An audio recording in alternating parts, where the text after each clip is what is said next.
Alter, Freunde, ich habe mir dieses Video hier noch rausgesucht. Das wollte ich eigentlich schon ohne euch gucken, aber dann dachte ich so, wir gucken es einfach zusammen. Das ist ein Video, what $1 million buys you around the world. It's your lucky day. Here's your very own $1 million check. The only Also jeder von euch bekommt $1 Million und muss sich jetzt ein Haus aussuchen. condition is that you can only use it to buy a house. You can choose to live anywhere in the world. Europe, Asia, Australia, the Americas, heck, even a private island in the Caribbean. You can finally settle down in the environment you've always... Ey, tja, wenn ihr die Wahl hättet zwischen zentral wohnen in eurer Lieblingsstadt und einer großen Wohnung, aber auf dem Land, was würdet ihr nehmen? Also sagen wir mal jetzt als Beispiel Berlin oder so. Ihr könnt Berlin Innenstadt wohnen, irgendwo, wo ihr wollt, aber habt dafür eine etwas, ich sag mal, kleinere Wohnung. Also sagen wir mal, nicht klein, aber so in der Stadt wären wir bei 80 Quadratmeter und auf dem Land hättet ihr 250. Was würdet ihr choosen dann? Aber ihr Land wäre so richtig Land. Ihr wärt in so einem 3-Mann-Dorf.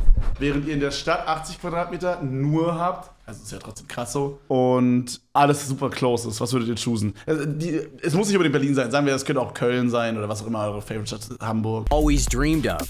Be that Ich weiß jetzt nicht, was ich choosen würde. Ich glaube, ich würde die Stadt nehmen. at a modern waterfront mansion with sparkling waterfront views, or a penthouse apartment in a New York or Dubai skyscraper. As you'll quickly discover, $1 million can go a mighty long way. Or, in some particularly affluent areas, it'll barely even get you a parking spot. Need some help deciding where to move? Let's take a look at what 7 Nice, Digga. Irgendwo kann man für 1 Million einen Parking-Spot kaufen. Na, sick. figures will buy us across every corner of the globe. Ich habe mir eine Wohnung angeguckt, die ich kaufen wollte. Und alleine der Parkplatz in der Garage unten hätte, glaube ich, 40.000 Euro gekostet für ein Auto. Digga, WTF. Kicking off our journey around the world is the city that never sleeps, a place home to over 8 million people. Digga, einfach so ein verfickter The Parkplatz. bustling metropolis that is New York City. The Big Apple is one of the most expensive cities. Bro, wir haben mal so eine, sorry, ich halt nicht so oft an, aber wir haben mal so eine Wohnung geguckt, die war hier. Hier oben drauf, also das war so animiert, die war noch nicht gebaut, aber das wollen die bauen. Hier oben drauf und dann konnte man von da hier über den Central Park gucken. Digga, so krass einfach. across the US. But on its infamous Central Island, the Das ist die skyscraper-tastic beste borough of Wohnung, die man kaufen Manhattan, kann. the prices get even higher and the apartments get even smaller. The median price for a one-bedroom So apartment sick. here is almost Ich $1 wünschte, wir hätten million in Deutschland bucks, auch mehr so that's so exactly what we can Wolkenkratzer. expect to buy. Das sieht so cool Choose aus. from a one-bedroom, 640 square foot apartment in the West Village that comes with a private terrace and gym in the building. Warte mal, wie viel sind 640 Square Feet? Ah, nice, chillig. 60 Quadratmeter Butze, na top. Or go Für eine Mill. This one, 60 Quadratmeter, ja top. another one-bedroom straddling Murray Hill in Alter. Midtown. It's a two-story open floor plan on the top floor of the building, offering impressive views of the skyline from the outer deck. It even includes a dishwasher Sieht and a aber geil washing aus. machine, which might not sound crazy, but it's rather rare for apartments like this that were Sieht cool aus, I guess. Ist nicht wack, Built aber für 1 Million ist schon viel. Still, beware, there's no elevator, so you'll be getting a daily workout. It's actually not as small as most people would expect, but as we hop over to Paris, then we really start to feel the squeeze. The City of Lights is renowned for its food, Paris war its echt schön. architecture, and its bubbling culture. What it's not known for, however, is its spacious living. Considering the average cost per square foot is over $1,300, Okay, 1300, ich dachte 13.000. with $1 million on hand in the French capital, Wait, aber das ist doch wenig, oder? Ich habe in meinem Kopf gerade 4.000 Euro pro Quadratmeter in Deutschland. Oh wait, das ist pro Square Feet. Oh mein Gott, never mind, das ist Square Feet. Ah, da ist der Switch. Okay, warte, nee, dann ist das überteuer. Holy shit. Das ist quasi mal 10. Das ist dann 13.000 pro... Oh mein Gott, das ist das Dreifache. you'll be able to sign Holy the shit. deed to, well, a studio apartment. But don't forget, you're in Paris. You'll be spending your time walking down the Seine, Holy visiting shit. museums, and watching the world go by from a street-side cafe.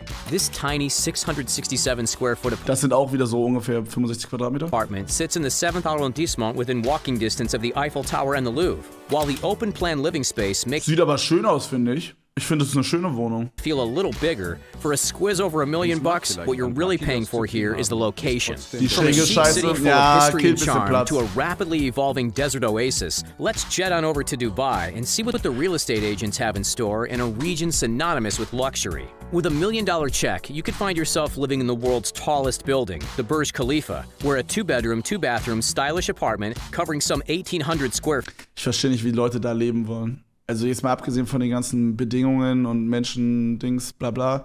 Es ist einfach, also es ist cool mal für einen Urlaub, aber so, Digga, ich will nicht da rausgucken und jedes Mal nur so 5 Häuser und dann eine Wüste sehen, Bro. Überuncool. Feet is ready to be swept up. Check out those views. At a comparably cheap $353 per square foot, the dollars stretch a lot further in the UAE. If you're willing to live a little further inland, then that same bag of cash could buy you an enormous 3,566 square foot family home. Okay. Wie viel ist das? 325 Quadratmeter? Which boasts a pool. Es ist irgendwie, Immobilien sind in Dubai übel günstig somehow. Ich weiß gar nicht warum. Warum ist das so günstig? Beautiful front garden. From the UAE, welcome to Toronto, folks, home of the most expensive property in all of North America. Here, with a citywide square footage average of $804, this Ontarian city edges out Los Angeles Alter, was? and Rome in its terms of price. If you're hoping of living amidst the hustle and bustle of the downtown area, look out, because your cash will be swept away in no time. Believe it or not, this tiny home, let's be honest, looks little more than a shack or tool shed, was listed for $1 million. What? The blueprint shows 2 bedrooms and 1 bathroom, with the property notably located smack bang in the middle of Little Italy. Of course, if you were gonna buy Digga, das sieht so scheiße aus. this place, the value comes from the land on which it sits, not necessarily the house itself.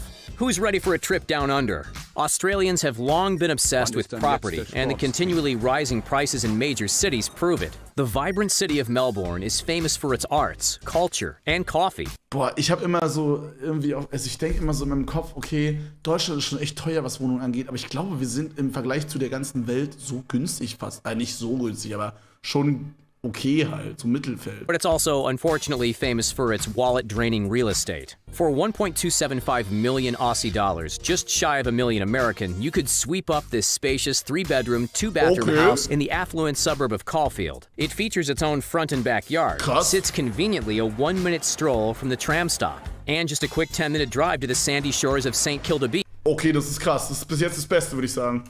Keep in mind, however, that in Melbourne and in fact most populated cities, costs can vary substantially. Berlin hat auch nicht so eine gefragte Kultur wie Paris. Ja, boah, ich weiß nicht, ob ich jemals in einer anderen Stadt leben könnte. Die Vorstellung ist irgendwie so fern, Alter. Man fühlt sich so verbunden mit der Stadt, in der man aufgewachsen ist. Das ist echt krass. Verstehe gar nicht, warum das so ist. Melbourne house price of $881,000 could get you a tiny flat next to the ocean, or a 5-bedroom mansion on rural outskirts. As we spin the globe once more, 9,600 miles northwest of the Victorian capital is our next destination, Destin Point, near Pensacola, Florida. The average price per square foot around here is $215, almost 5 times cheaper than New York. Krass. With cash in hand, Wait, wo ist das, Chat? Is our next destination, Destin Point, near Pensacola, Florida. The average price per Digga.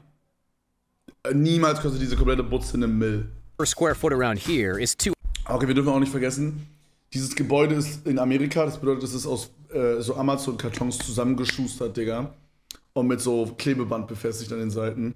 Und wenn einmal Windstärke 2 ist, dann fliegt das Ding einfach einmal um den Globus. Aber es sieht trotzdem heftig aus. $15, almost 5 times cheaper than New York. And you'll be able to snap up a truly stunning beachfront retreat. Picture this, 1,850 square feet of living space, 3 bedrooms and 3 bathrooms, all renovated and unbeatable Junge, das Grundstück ist überheftig. views of the Gulf of Mexico. For the cherry on top, as part of a gated community, you'll also have access to 2 swimming pools, a hot tub, and a number of tennis courts. What's the drawback? It's a little further out from major cities, but hey, city living isn't for everyone. Alright folks, hold on to your wallets because our next city is about as expensive as they come. Welcome, ladies and gentlemen, to the most exorbitant area not only in Europe, but... Irgendwie finde ich es immer echt heftig so, das klingt so super abgehoben, aber so 1 Million Euro für ein Grundstück ist so, das ist so ultra viel Geld. Aber so, man kann in Deutschland damit gar nicht so die überkranken Sachen kaufen. So, man denkt so als Kind, damit kauft man sich so ein 4000 Quadratmeter Schloss mit so 1 Million. Und die Realität ist so, man kriegt so eine 30 Quadratmeter Wohnung in der Innenstadt von München, so. Und das ist so, ich check's nicht, Digga. Das ist so weird. Worldwide, nestled on the French Riviera, sporting a reputation for high-rolling luxury. This, of course, is Monte Carlo. On a broader scale, Monaco is the world's most expensive prime residential market, and none of its regions comes with prices as sky-high as the infamous Monte Carlo. At $4,924 per square foot. Wow, was? Das müsst ihr ungefähr mal 10 rechnen, das ist dann der Quadratmeter. What can we expect for $1 million? Not much. you'll get a teeny tiny 377 square foot studio with barely half a kitchen. That's no bigger than a standard 2-car garage, but you'll be spending all your time on your yacht anyway, right? For that kind of money, we could live like royalty in a place like Arizona. The cactus-filled safe, das ist übel is quickly gaining steam as a retiree's dream destination. Why? Because with $1 million, you can live in a truly astonishing mountain estate, just like this one. Situated outside of Tucson, this 4,560 square foot mansion boasts sweeping views of the rugged desert landscape, with barely a neighbor in sight. It features floor-to-ceiling windows, a decked-out games room, and an expansive patio. Better yet, it also ist es so, das Haus darf sich kaum eigentlich nur von den anderen Häusern Das ist echt ein schönes Haus. comes with a 237 square foot guest house, basically the same size as the one we just saw in Monte Carlo. The median list price per square foot in Tucson is $125, one of the most affordable we've seen so far. We're hopping back over to Asia to check out our next house. In the crowded city of Hong Kong, real estate prices continue to soar. For just under our budget, we can grab this cozy 708 square foot apartment in the Discovery Bay area. The floor plan features 3 small bedrooms, but hey, 3 is better than 1. Digga, wie kriegt man denn in 65 Quadratmeter 3 Bedrooms rein? Right? Plus 2 bathrooms and a wonderful oceanfront view. On average, square footage in Hong Kong is $3,024. Yikes. That puts this Asian administrative region Das ist halt irgendwie voll gequetscht, Junge. on the map as one of the priciest places to live. But with such booming cultural, business, and entertainment scenes, you won't be spending much time at home anyway. Let's look for something a little roomier, shall we? Straddling the border between Asia and Europe is none other than, any guesses? Wow, what's this? Yep, Istanbul. A Damn, das ist cool, Digga. Das sieht richtig fresh aus. cultural melting pot. This enormous city actually isn't too expensive property-wise. Picture yourself living here in this captivating 5-bedroom villa which overlooks the sea. It sits in the highly sought-after area of Zoo, includes a private pool and direct access to a beach, and rests over Und eine Frau ist mit dabei. What the fuck? 8,600 square feet of land. While the interior is spacious and full of amenities, the selling point is clearly that amazing backyard. This house technically Digga, das Haus ist überheftig. Das ist das heftigste, legit. costs $1.125 million, but if we put our negotiation skills to the test, hopefully we can squeeze it into our budget. Overall, Istanbul is as cheap as chips, at just $115 per square foot. As we jet set over to Indonesia, they don't call Bali the island of paradise for no reason. On this tourist-adored island, estates typically sell for around $269 per square foot. Take this modern place, for example. With 7 figures at our disposal, we could set up shop in this open and bright 3-bedroom villa. A lot of Balinese properties have small private pools, and this Ey, wirklich.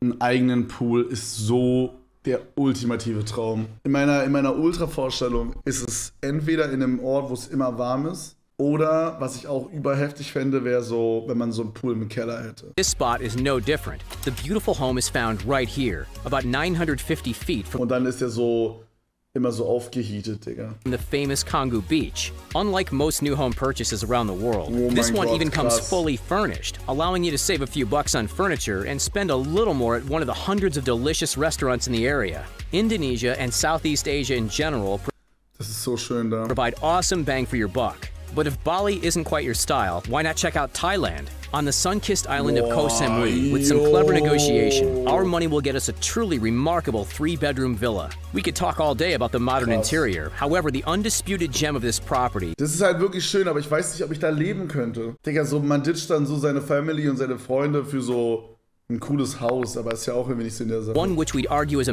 Weil was bringt dir ein cooles Haus, wenn du keinen hast damit, um da zu chillen, so? $1 feature in its own right is the infinity pool which overlooks the bay. While the prices on this island can vary, in perspective, the dollar cost per square foot in Pattaya, another waterside Thai area, is just over $200. Our fascinating real estate tour has taken us all over the world up to this point. We've seen some tiny apartments and some sprawling mansions. Have you found your dream home yet? If not, we might just have the trick. Nee, ich habe meinen Dreamhome noch nicht gefunden, weil die Pisspreise in Berlin so geisteskrank hoch sind. Etch your name one and for all into the elite bracket of the Digga. population. Look no further than the 3rd K property in the Caribbean. This isn't just a house. Heck, it's not even a complex. This, my friends, is an entire private island. Subinsel, Chat, let's go! It spans 3.5 acres, and despite being totally private and isolated, remains just a stone's throw away from one of the Wie viel ist Bahamas' most 3,5 beloved acres spots, in Harbor Quadratmeter? Island. The asking price is 14.000 Quadratmeter. 1.3, but with a smile and a firm handshake, staying under our $1 million budget should be doable. So, for the moment of truth, tell us, where would you live? Ich glaube, ich fand am krassesten Florida. Digga, imagine, du kaufst dir eine Insel, Digga.